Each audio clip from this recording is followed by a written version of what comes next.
Bienvenidos a este nuevo ejemplo de distribución de frecuencias. En este caso vamos a trabajar con una variable de tipo cuantitativo, discreta, tal como observamos en la base de datos que tenemos. Y además tienen la característica de poseer varias clases. Es decir, si observamos los datos, vemos que en su mayoría son diferentes, son datos dispersos. Esta es la característica a tener en cuenta para realizar una agrupación por intervalos. Vamos a basarnos entonces en las fórmulas correspondientes para construir debidamente dichos intervalos. Para eso tenemos la regla de Sturges, que nos da una aproximación de la cantidad de intervalos que debemos construir.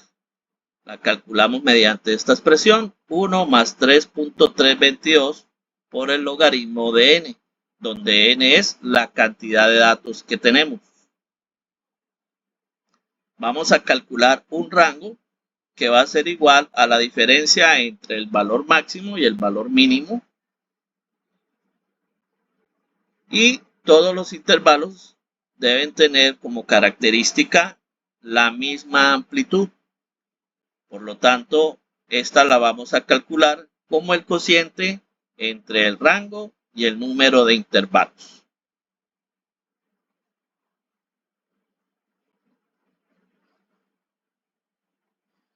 Observamos fácilmente que tenemos un total de 35 datos. Ese va a ser nuestro valor de n. Y vamos a calcular estas fórmulas preliminares.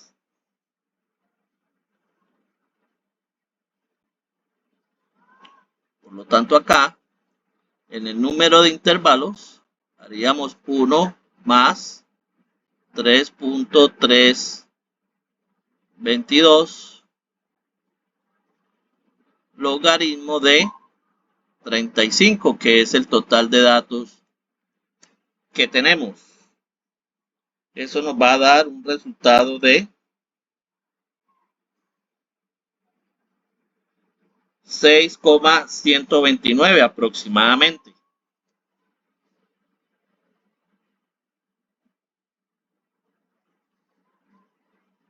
Este valor nos está indicando que aproximadamente debemos construir 6 intervalos.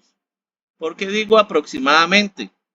Bueno, esto no es una regla totalmente estricta, simplemente es una idea, por así decirlo, que nos está dando una recomendación de la cantidad de intervalos que debemos construir.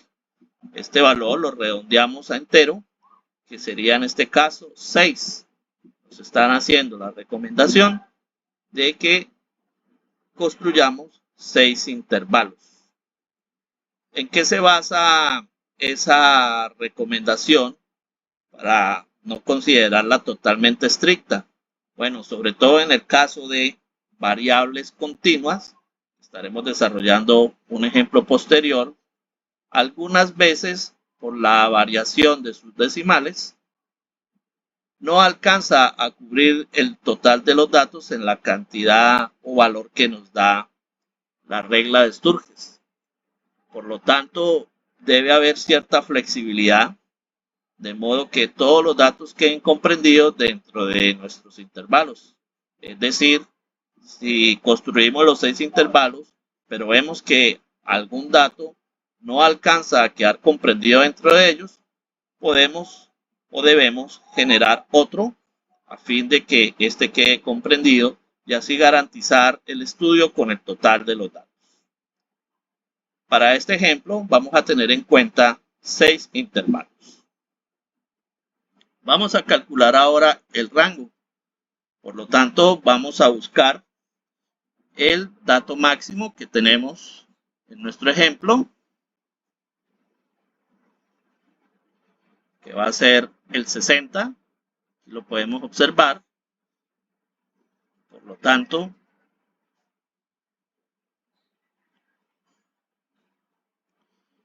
y le vamos a restar el dato mínimo, que sería el 13. Aquí lo observamos.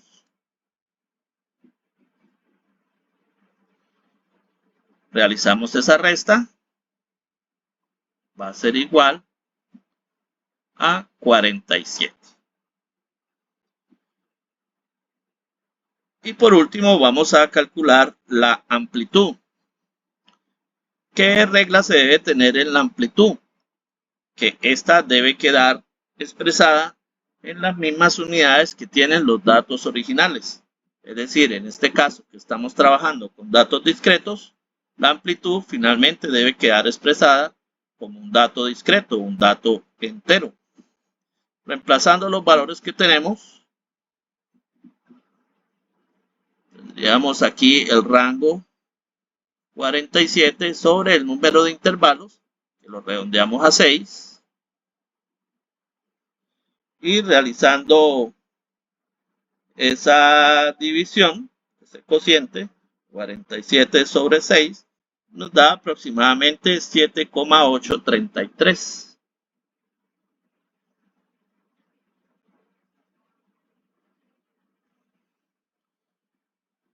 Aplicando la regla mencionada anteriormente, quiere decir que este valor lo aproximamos, lo redondeamos a su correspondiente, que sería 8.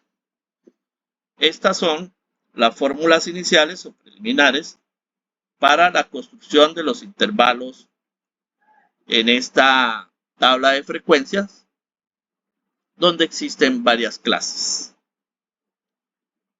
Tenemos entonces 6 intervalos recomendados, donde todos ellos deben llevar una amplitud de 8.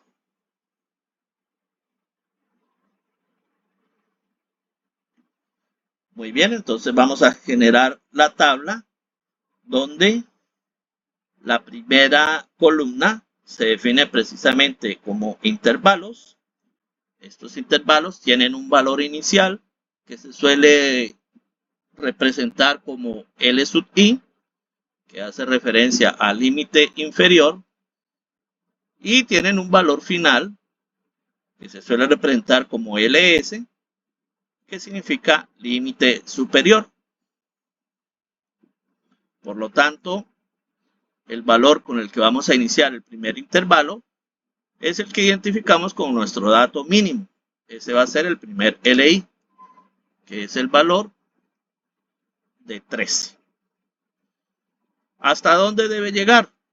Vamos a colocarle aquí simplemente una raya de separación.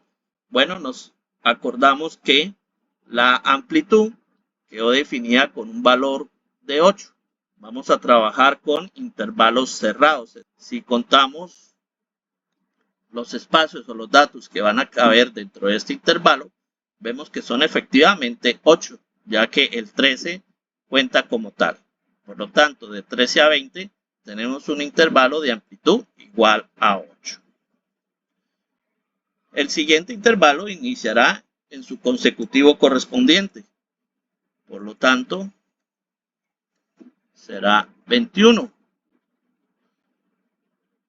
Y llegará de igual manera hasta un valor de 28 para garantizar la amplitud nuevamente de valor 8. El siguiente intervalo iniciará en el consecutivo correspondiente del 28, 29 y va a llegar hasta 36. El siguiente inicia en 37, va a llegar hasta 44. El siguiente intervalo inicia en 45, llegará hasta 52. El siguiente intervalo inicia en 53, llega hasta 60. Y ahí nos detenemos por dos razones. Bueno, la primera es que están los 6 intervalos que nos recomendaron. Y la segunda es que nuestro dato mayor o nuestro dato máximo es igual a 60. Por lo tanto, aquí ya quedan garantizados que todos los datos van a estar incluidos dentro de estos intervalos, que son los que están determinando la tabla de frecuencias. Esa es la manera de construir los intervalos. estamos haciendo para este ejemplo, donde vimos que en su mayoría los datos eran prácticamente diferentes. No tendría ningún sentido hacerlo por clases porque habría que colocarlos prácticamente todos en esa primera columna definida por clases. Y recordamos también que una de las recomendaciones limitantes en el trabajo de tablas de frecuencias por clases es un máximo de 10. El resto de las frecuencias es como lo hemos hecho en los ejemplos anteriores. Aquí en la frecuencia absoluta debemos tener en cuenta cuántos datos están comprendidos entre los valores de 13 y 20. Realizando ahí su conteo correspondiente de forma manual, podrán verificar que se encuentran 7 datos. Examinando entre 21 y 28, se encuentran 4 datos. Entre 29 y 36, de igual manera hay 4 datos. Entre el 37 y el 44, se cuentan 6 datos. Entre el 45 y el 52, hay 6 datos. Y entre 53 y 60 hay 8 datos. Esto lo pueden verificar realizando el conteo puntual de cada uno de ellos en la base de datos inicial. Vamos ahora con la frecuencia acumulada. Recordemos que esta inicia con el primer valor de la frecuencia absoluta, que en este caso va a ser igual a 7. Y vamos realizando la sumatoria correspondiente. 7 más 4 va a ser igual a 11. 11 más 4, que va a ser igual a 15. 15 más 6, que va a ser igual a 21. 21 más 6, que va a ser igual a 27. Y 27 más 8, que va a ser igual a 35. Recordamos también que como guía tenemos que esta última celda o casilla de la frecuencia acumulada debe ser igual al total de datos. Efectivamente, aquí tenemos el total de 35. Vamos a calcular las frecuencias relativas, el cociente entre cada uno de los valores de la frecuencia absoluta sobre el total de datos. Por lo tanto,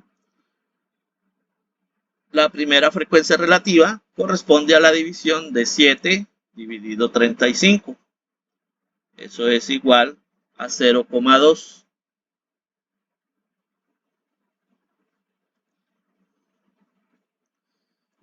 La siguiente frecuencia va a ser 4 dividido 35. Va a ser igual a 0,11. Nuevamente 4 sobre 35. 0,11. 6 sobre 35. 0,17.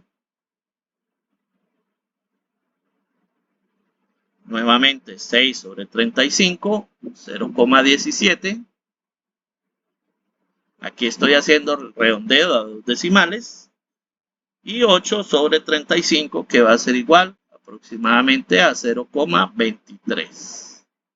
Esos serían los valores de la frecuencia relativa. La estamos trabajando en su forma decimal. Finalizamos con la relativa acumulada, que de igual manera inicia con el primer valor de la frecuencia relativa. Por lo tanto, aquí tenemos 0,2.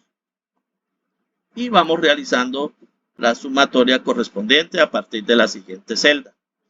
0,2 más 0,11 tendríamos 0,31. 0,31 más 0,11 nos da 0,43.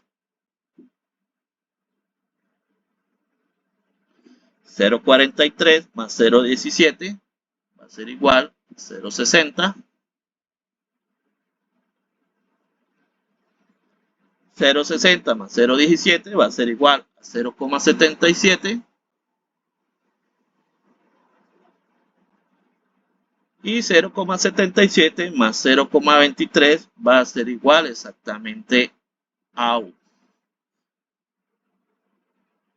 Ahí tenemos también nuestra guía de verificación para el caso de la frecuencia relativa acumulada trabajada a partir de decimales debe ser igual a 1, el último valor de esta columna. Y esta sería la tabla de frecuencias correspondiente a este conjunto de datos inicial, donde observamos la característica de una dispersión considerable en el conjunto de datos, es decir, en su mayoría los datos son diferentes. Por eso es que realizamos la construcción de su tabla de frecuencias mediante una agrupación por intervalos.